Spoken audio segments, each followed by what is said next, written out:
Hello दोस्तों, मैं राजा स्वागत करता हूं आपका आरसी क्लासेस में। दोस्तों आज की क्लास में हम पढ़ेंगे जनपद पौड़ी गढ़वाल और इसका दोस्तों ये द्वितीय भाग होगा। तो प्लीज़ आपने वीडियो के अंत तक बने रहना है और इसको ज़्यादा से ज़्यादा अपने दोस्तों के साथ शेयर करना है। तो आइए दोस्तों आज की क्लास शुरू करते हैं।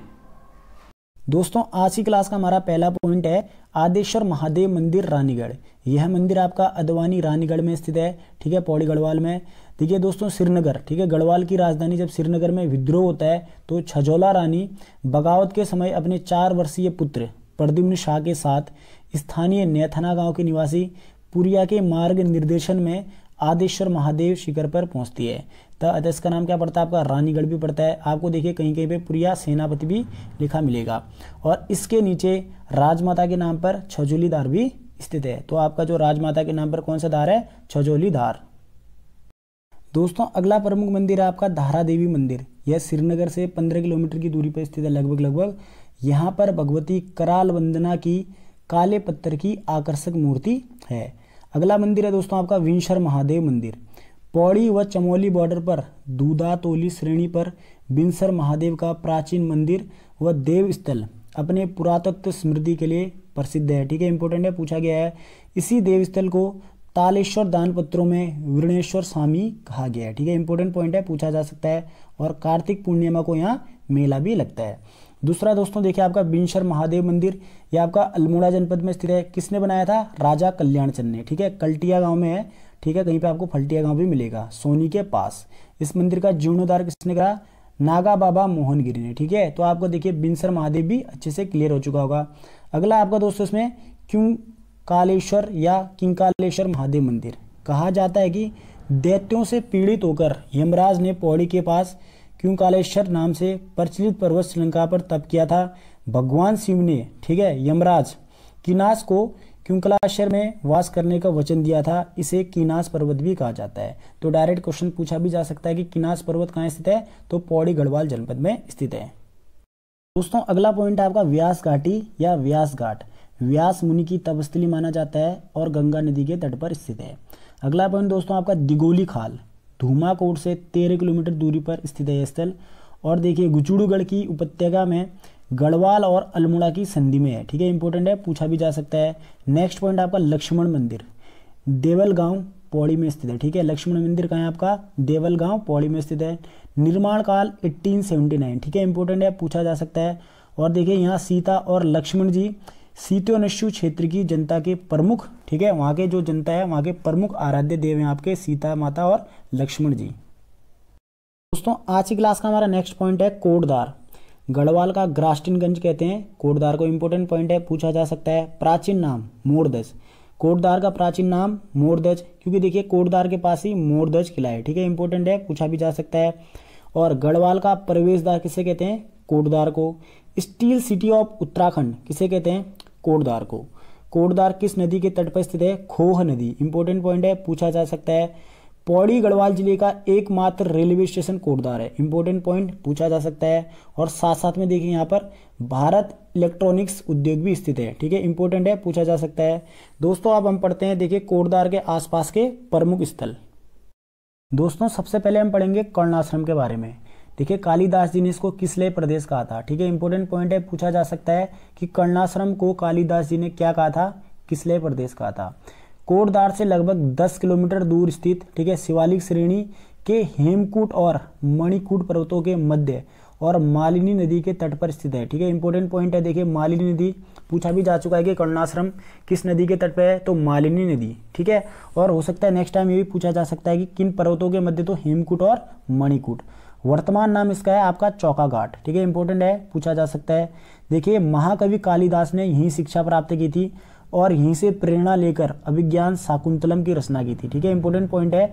अभिज्ञान शाकुंतलम किसने लिखा था, तो कालिदास जी ने। नेक्स्ट पॉइंट महर्षि गौतम विश्वामित्र व कर्ण की तपस्थली थी, ठीक है, कर्ण की साथ साथ में विश्वामित्र और साथ साथ में महर्षि गौतम।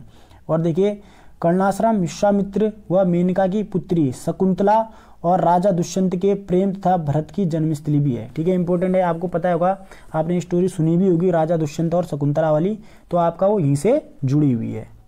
कर्णाश्रम के पास कांडई ग्राम के पास देखिए प्राचीन गुफा स्थित है जिसमें 30 से 40 व्यक्ति एक साथ निवास कर सकते हैं। नेक्स्ट पॉइंट, चौका घाट के पास किमसेरा या कर्णसेरा की चोटी पर, ठीक है, आश्रम या गढ़ के जो अवशेष हैं अभी भी मौजूद हैं। डॉक्टर संपूर्णानंद ने 1955 में कर्णाश्रम के महत्व को पुनः स्थापित करने का प्रयास किया था। ठीक है, इंपॉर्टेंट पॉइंट है, पूछा जा सकता है कि कर्णाश्रम के महत्व को देखते हुए इसे पुनः स्थापित करने का प्रयास किसने किया था, तो डॉक्टर संपूर्णानंद ने। और कब, 1955 में। प्राचीन काल में यह आश्रम कर्ण ऋषि के नेतृत्व में विद्या अध्ययन का बहुत बड़ा केंद्र था। ठीक है, इंपॉर्टेंट पॉइंट है, पूछा जा सकता है। नेक्स्ट इंपॉर्टेंट पॉइंट है आपका सिद्धबली मंदिर। ठीक है, यह आपका खोह नदी के तट पर कोटद्वार में स्थित है। और में देखिए यहाँ पे कौन सा मंदिर है, हनुमान जी का मंदिर स्थित है। दोस्तों अगला प्रमुख मंदिर है आपका सुखरो देवी मंदिर, कोटद्वार में स्थित है। दुष्यंत द्वारा स्थापित मंदिर माना जाता है। प्राप्त जानकारी के अनुसार बाबा इंद्रगिरी एक झोपड़ी बनाकर इस स्थान में रहते थे। उन्होंने देखिए एक महिला की सहायता से यहाँ पर 2 छोटे छोटे मंदिर बनाए थे। दोस्तों अगला प्रमुख स्थल है आपका दुगड्डा, इंपॉर्टेंट है। देखिए दुगड्डा का प्राचीन नाम अक्सर पूछ लिया जाता है, नाथोपुर। कोटद्वार से 16 किलोमीटर उत्तर में स्थित है आपका दुगड्डा। लंगूर व सिलगाड़ नदियों के संगम पर स्थित है दुगड्डा। ठीक है, वेरी वेरी इंपॉर्टेंट, पूछा जा सकता है। दुगड्डा का प्राचीन नाम नाथोपुर और लंगूर व सिलगाड़ नदियों के संगम पर स्थित है। 19वीं शताब्दी में धनीराम मिश्र ने अपने खेत में बसाया था। ठीक है, इंपॉर्टेंट पॉइंट है, पूछा जा सकता है कि दुगड्डा को किसने बसाया था, तो धनीराम मिश्र जी ने। ब्रिटिश काल में गढ़वाल का एक प्रमुख व्यापारिक और राजनीतिक केंद्र था आपका दुगड्डा। शिव प्रसाद डाबराल चारण का साधना स्थल है आपका दुगड्डा। शहीद मेला प्रारंभ, ठीक है, यहाँ किसने करा था, भवानी सिंह रावत जी ने। ठीक है, दुगड्डा में शहीद मेला स्टार्ट किसने करा था, भवानी सिंह रावत जी ने। इंपॉर्टेंट पॉइंट है, पूछा जा सकता है। और ऐसे क्वेश्चन और पूछा गया था, एकता सम्मेलन। ठीक है, एकता सम्मेलन आपका 1914 में दुगड्डा में हुआ था। गढ़वाल क्षेत्र में कुली बेगार प्रथा, डोला पालकी आंदोलन और आर्य समाज की स्थापना एवं स्वराज प्राप्ति की भावना को जागृत करने का श्रेय भी दुगड्डा को जाता है।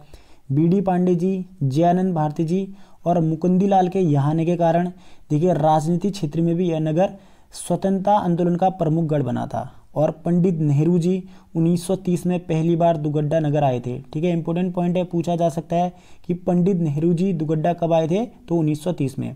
और तथा दूसरी बार 1945 में आए थे। Next again important point, Chandrashekhar Azad भी दुगड्डा निवासी, ठीक है, जो उनके साथी थे भवानी सिंह रावत जी के साथ, ठीक है, अपने दोस्तों के साथ यहाँ पर आए थे। कब, 1930 में। और कितने दिनों के लिए आए थे, 7 दिनों के लिए। ठीक है, इंपॉर्टेंट पॉइंट है, ऐसे क्वेश्चन अक्सर पूछ लिए जाते हैं। और भवानी सिंह रावत जी ने देखिए शहीद मेला भी आयोजित किया था आपका दुगड्डा में। स्थल आपका लैंसडाउन, इंपॉर्टेंट है। प्राचीन नाम कालो डांडा या कालो का डांडा। ठीक है, पूछा गया क्वेश्चन है। इस स्थान पर 4 नवंबर 1887 को गढ़वाली पलटन आई थी और 21 सितंबर 1890 को तत्कालीन वायसराय के नाम पर इसका नामकरण क्या हो गया था, लैंसडाउन। विधिवत छावनी परिषद का गठन मार्च 1929 को हुआ। देखिए यहाँ पर दरबान सिंह संग्रहालय भी स्थित है। और कब बना, 1983 में। ठीक है, इंपॉर्टेंट है, पूछा जा सकता है। और नामकरण कब हुआ इसका, 1986 में। प्रसिद्ध कालेश्वर महादेव का मंदिर आपका लैंसडाउन में स्थित है। इंपॉर्टेंट है, पूछा जा सकता है, जिस कारण देखिए इसे कालेश्वर भी कहा जाता है। और साथ साथ में यहाँ भूला लेक है। ठीक है, पूछा जा सकता है भूला लेक कहाँ है, भूला लेक तो आपका लैंसडाउन पौड़ी गढ़वाल में स्थित है। अगला प्रमुख मंदिर है ताड़केश्वर मंदिर या तारकेश्वर मंदिर। शिव जी का प्रसिद्ध मंदिर है। चखुला खाल या चौखल्या खाल गांव के पास स्थित है। यहीं से विषगंगा व मधुगंगा नदियां निकलती हैं। ठीक है, इंपॉर्टेंट पॉइंट है। मान्यता अनुसार माँ पार्वती ने यहाँ पर 7 देवदार के वृक्ष लगाए थे, जो वर्तमान में भी यहाँ पर अभी तक मौजूद हैं। अगला प्रमुख मंदिर आपका कालेश्वर महादेव मंदिर। लैंसडाउन छावनी के नगर देवता माने जाते हैं। ठीक है, इंपॉर्टेंट पॉइंट है। सन 1926 में गढ़वाल रेजिमेंटल सेंटर ने इस मंदिर का विस्तारीकरण किया था। और 1995 में गढ़वाल राइफल्स ने, ठीक है, मंदिर का जीर्णोद्धार किया था। इंपॉर्टेंट पॉइंट है, पूछा जा सकता है कालेश्वर महादेव मंदिर कहाँ है। ठीक है, तो आपका पौड़ी गढ़वाल में। पॉइंट है दोस्तों आपका गोरखनाथ गुफा, भक्तियाना श्रीनगर में स्थित है। ठीक है, इंपॉर्टेंट पॉइंट है, पूछा जा सकता है आपका गोरखनाथ गुफा कहाँ है, भक्तियाना श्रीनगर पौड़ी गढ़वाल में। गोरखनाथ ने हठ योग का प्रचार किया था यहाँ गोरखनाथ की समाधि तथा उनकी मूर्ति एक भव्य शिवलिंग के साथ स्थापित है। अगला देखो आपका दोस्तों ज्वाल्पा देवी मंदिर। इंपॉर्टेंट पॉइंट है, पूछा जा सकता है, कोटद्वार मार्ग पर स्थित है और नयार नदी के तट पर स्थित है आपका ज्वाल्पा देवी मंदिर। अगला प्रमुख मंदिर आपका कटकेश्वर महादेव मंदिर, इसे हम देखिए घसिया महादेव मंदिर भी कहते हैं। श्रीनगर रुद्रप्रयाग मार्ग पर 1 किलोमीटर दूर पूर्व में विशालकाय मंदिर था, जिसे स्थानीय लोग शंकराचार्य जी से भी जोड़ते हैं, जो 1894 में विरही नदी में आई बाढ़ के कारण ध्वस्त हो गया था। दोस्तों अगला प्रमुख मंदिर आपका एकेश्वर महादेव मंदिर या एकेश्वर मंदिर, स्थानीय नाम इसका देखें इगासर महादेव। सतपुली से 20 किलोमीटर दूरी पर एकेश्वर नामक स्थान पर स्थित है और मंदिर के पास वैष्णो देवी गुफा भी स्थित है। अगला प्रमुख स्थल है दोस्तों आपका देवलगढ़, प्राचीन नाम इंपोर्टेंट है जगतगढ़। ठीक है, पूछा जा सकता है कि देवलगढ़ का प्राचीन नाम बताएं तो जगतगढ़। जगतू विलवाल द्वारा ठीक है इसको बसाया गया था। कांगड़ा राजा देवल द्वारा इस क्षेत्र को बसाने के कारण जगतगढ़ इसका नाम पड़ा। फतेह शाह के संवत 1757 के ताम्रपत्र में इसे देवलगढ़ मंडल कहा गया है।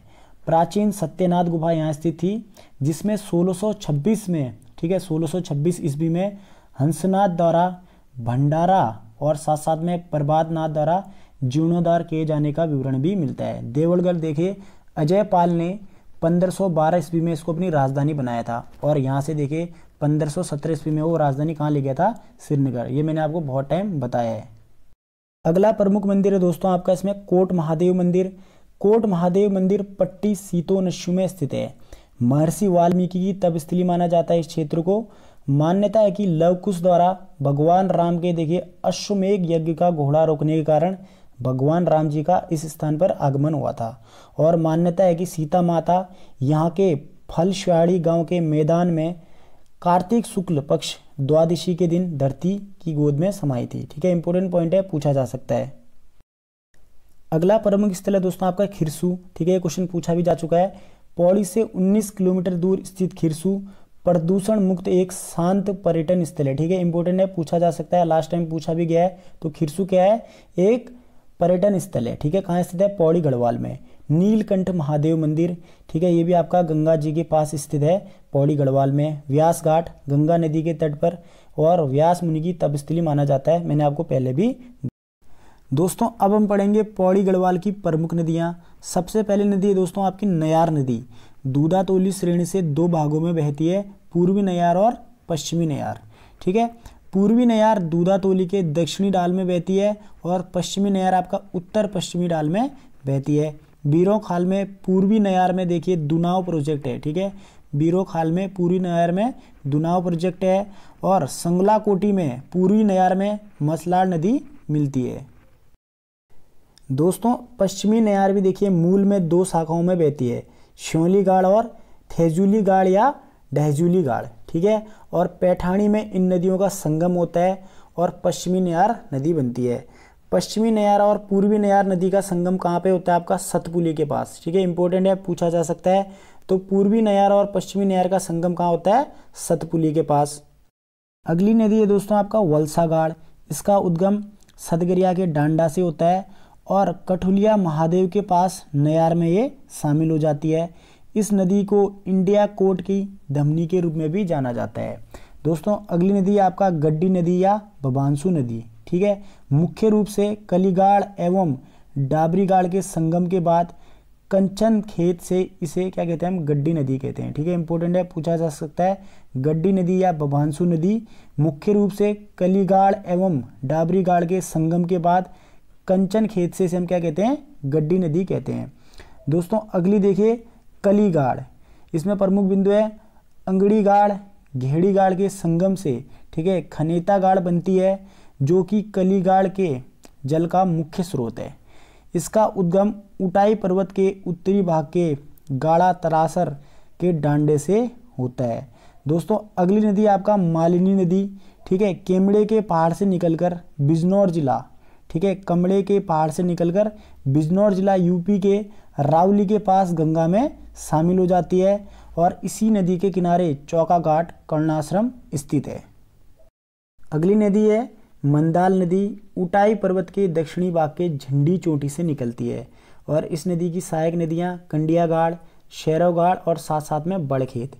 अगली नदी दोस्तों आपका इसमें कंडिया गाड़ डबराल के डांडे से निकलती है, तिमलसेन महादेव में मंदाल नदी में मिल जाती है और इस नदी की सहायक नदी बुंगा गाड़।